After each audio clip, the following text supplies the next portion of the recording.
fazer uma pergunta aqui. Quem aqui, esse ano, sofreu, ou a região sofreu com falta de água? Levanta a mão. Legal. Estava conversando com o Charles lá na região de Goiás, Rio Verde, Montevidéu, sofreu com falta de água, excesso de temperatura. Quem aqui do Sul sofreu com excesso de água? Pois é, o pessoal do Sul ali sofreu com excesso de água. Agora, quem aqui concorda comigo que tem dificuldade para ter lucratividade hoje na agricultura? É um desafio, vocês concordam comigo? Vocês concordam comigo também que os desafios climáticos, eles, de certa forma, estão aumentando e dificultando a produção? Vocês concordam comigo? Agora, e se eu falar para vocês que tem um caminho que vai deixar o agricultor menos dependente do clima, que vai deixar ele com uma maior margem de lucro e ainda assim fazer um bem para o meio ambiente? Parece bom demais, não parece? Será que esse bigode aí está falando a verdade? Será? Bom, vocês estão vendo aí isso, olha aqui. Bom, não sou só eu que estou falando. Todas essas grandes empresas estão olhando para isso que eu vou comunicar com vocês hoje. Todas essas grandes empresas que têm muito dinheiro, que têm visão, que estão olhando lá na frente, estão investindo em agricultura sustentável, em agricultura regenerativa. Por que eles estão fazendo isso? Porque sim é uma tendência de mercado, porque sim o mundo precisa disso, porque sim dá dinheiro. E é sobre isso que eu vou falar aqui com vocês. Eu não vou me alongar muito sobre quem eu sou, já foi apresentado. Hoje eu estou como diretor da AgroLibertas, que é uma empresa de consultoria em agricultura regenerativa, e diretor também do Instituto Brasileiro de Agricultura Sustentável. Então nós estamos liderando várias iniciativas dentro desse contexto da agricultura regenerativa e sustentável. Para que a gente balize aqui a nossa conversa, a gente precisa conceituar o que é agricultura regenerativa tropical. E eu vou ler isso para vocês, para ficar bem cravado. Agricultura regenerativa tropical são modelos integrativos que harmonizem práticas, manejos, insumos, recursos naturais e serviços ecossistêmicos de forma sustentável, eficiente e lucrativa para produzir alimentos saudáveis, regenerar os solos tropicais e os recursos naturais e sequestrar carbono atmosférico e evitar gases de efeito estufa. A teoria é linda, né? Mas será que na teoria a prática é outra?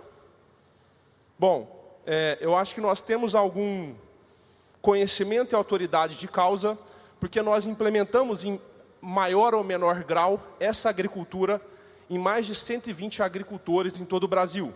E o que nós observamos é aumento de produtividade, melhoria do solo, aumento de resiliência, aumento da lucratividade. Grandes bancos, instituições se interessando por isso. Nós agora fomos recentemente convidados por um banco, grande banco estatal, eles perguntaram para nós o que é agricultura regenerativa, nós queremos saber o que é isso, e nós queremos financiar, entregar dinheiro mais barato para quem faz isso. O mercado está olhando para isso. Agora, dentro dessa agricultura regenerativa, nós temos duas avenidas que devem se caminhar juntas. Muitas vezes eu já escutei, primeiro eu vou melhorar o solo, e depois eu penso na planta. Não é assim, nós precisamos pensar os dois caminhos juntos. Quais são esses caminhos? Um caminho de estratégias de médio e longo prazo, que vão deixar o ambiente mais resiliente, que vão melhorar esse ambiente. E as estratégias de curto prazo, que vão fazer com que a planta explore melhor o ambiente que ela está inserida. Quais são essas estratégias? As boas práticas. Rotação de culturas, construção de perfil de solo sem impedimentos, menor uso de substâncias agressivas, pouco revolvimento do solo, adubação orgânica de qualidade, consórcios. Tudo isso vai trazer para a gente uma desintoxicação do nosso sistema e uma melhoria do nosso ambiente produtivo. E a avenida que se caminha junto ao longo prazo e médio prazo, é a avenida do curto prazo, que deixa a planta mais eficiente para lidar com o ambiente que ela está inserida. Então, é claro, uma construção de ambiente demora tempo, mas impactar a planta é rápido e faz com que ela explore da melhor forma o ambiente que ela está inserido, enquanto você melhora gradativamente o ambiente. Quais são essas estratégias? Manejo integrado de pragas, manejo integrado de doenças, uso de bioinsumos, estímulos fisiológicos, janela de plantio, cultivares tolerantes. Então, aqui vai, realmente, gostaria de parabenizar Porque os agricultores que participam no GETAP, eles já estão utilizando muitas dessas estratégias, como, por exemplo, a calagem e a gessagem. E a ciência nos mostra que a planta está respondendo a doses maiores de calcário e gesso. A planta está respondendo, mas os manuais estão falando para a gente que as doses são menores. Então, o que está acontecendo? Na minha opinião, a planta é soberana. E os agricultores do GETAP estão entendendo isso e caminhando esse caminho. O que mais que os agricultores do GETAP estão fazendo? Bom, eles estão utilizando também estratégias de curto prazo. Lembra que eu falei? Deixar a planta mais eficiente para explorar o ambiente. Quais estratégias que os agricultores do GETAP estão utilizando? Inoculante azospirilo, que vai entregar 30 kg de nitrogênio. Uma tecnologia consolidada? Sim, mas nem todo agricultor utiliza. Se você for levar a mesma quantidade de nitrogênio que o azospirilo vai te entregar com ureia, qual vai ser o custo, qual vai ser a eficiência, qual vai ser o impacto ambiental? Não preciso nem falar. Estimulantes como reguladores vegetais, e aí tem várias espécies de estimulantes, que fazem com que a planta tenha uma maior eficiência fotossintética, por exemplo, e explore melhor o ambiente que ela está inserido. E claro, o uso de biodefensivos, como uma grande estrela, a Bovéria bassiana. Agora, eu quero trazer um foco para a calagem um pouco diferente. Olhar especificamente para o magnésio. Já dizia, como eu conversava com o Diegão, o nosso grande professor Witt, calcário é dolomítico e não enche o saco. Bom, nós entendemos a importância do magnésio para altas temperaturas. O magnésio é o átomo central da molécula da clorofila. A molécula da clorofila ajuda a transformar a energia luminosa em energia química, que diminui a temperatura do dossel da planta. Também, substâncias antioxidantes, como por exemplo a superóxido dismutase, tem a sua produção aumentada com plantas com bom suprimento de magnésio, o que nos entrega, no fim da linha, maior resistência ao estresse térmico. Não é isso que nós queremos? Então, bons teores de magnésio. Qual a forma mais barata de levar magnésio? Claro, o calcário. Agora, um assunto que eu gosto muito, e esse assunto, confesso que me alegra e me motiva bastante entender e aplicar isso nos agricultores, que é a fixação de carbono no solo. Se você fala para qualquer leigo que não entende de agricultura, que tem mais carbono no solo do que nas árvores, ele vai falar assim, nossa, eu não sabia. Então é possível colocar carbono no solo e solucionar problemas climáticos, ganhar mais dinheiro e melhorar o seu ambiente produtivo. Como? Química, física e biologia. Então esse trabalho, por exemplo, que está no livro do Henri Sacco e do João Dantas, mostra que um solo onde foi incrementado carbono e esse solo tinha bons teores de cálcio, magnésio, fósforo e nitrogênio, esse solo com bons teores químicos teve uma capacidade de fixar carbono maior do que um solo desequilibrado quimicamente. Então uma calagem, uma adubação vai ajudar na fixação de carbono. Agora um trabalho relativamente recente, que eu vi em uma palestra do professor Simélio Bayer, que mostra a importância de você ter gramíneas e leguminosas dentro do seu ambiente produtivo. Por quê? Gramíneas, relação CN mais alta, resíduo menos lábio, vai entregar mais matéria seca, ótimo. Tem gente que fala que é só isso. Sim, isso é importante. Leguminosas, vai te entregar relação CN mais baixa, um resíduo mais lábio, decompõe mais rápido, some a palhada. Some a palhada. Mas o que resulta disso? O que resulta disso é a atividade biológica, que lá no fim da linha vai aumentar a conversão, a taxa de conversão de material orgânico e matéria orgânica. Então a casadinha perfeita, gramíneas e leguminosas no seu ambiente produtivo, é isso que vai fazer você mudar de patamar. O que vai fazer você mudar de patamar, botar carbono no solo também? Adubação orgânica de qualidade. O que é adubação orgânica de qualidade? É esterco? Será? Quantos tipos de adubação orgânica existem? Esse trabalho mostra que as barrinhas menores é esterco, baixo potencial de incrementar carbono no solo, baixo potencial de incrementar matéria orgânica no solo. Já um composto orgânico, um material que foi trabalhado, tem um potencial de incrementar carbono no solo muito maior. Por quê? Porque ele é um 4 em 1. Como assim 4 em 1, bigode? 4 em 1 por quê? Ele é um pré-biótico, ele vai entregar o alimento perfeito para a biologia do solo prosperar. Ele é um probiótico, ele vai entregar grandes cargas de micro-organismos benéficos, que vai aumentar a conversão de material orgânico em matéria orgânica. Ele é um adubo orgânico estruturante, com altos teores de ácido húmico e ácido fúlvico. E ele também é um adubo mineral. É um 4 em 1, que entrega incremento de carbono no solo. Agora, estudando vários professores, eu cheguei numa dinâmica que eu ainda não vi nos livros, mas que eu achei que faz sentido colocar dessa forma, que é a seguinte: a pirâmide do incremento de carbono no solo, a pirâmide do incremento de matéria orgânica do solo, o que tem que ter nessa pirâmide? Esse aqui é o caminho para aumentar o teor de carbono do solo. Volume de raízes, por quê? Material orgânico debaixo do solo, a taxa de conversão e de fixação em matéria orgânica é muito maior, além de criar galerias, etc. Volume radicular, biodiversidade. Quando eu tenho mais micro-organismos e micro-organismos mais biodiversos, eu aumento a minha taxa de conversão de matéria orgânica, de material orgânico, em matéria orgânica. Como eu tenho biodiversidade?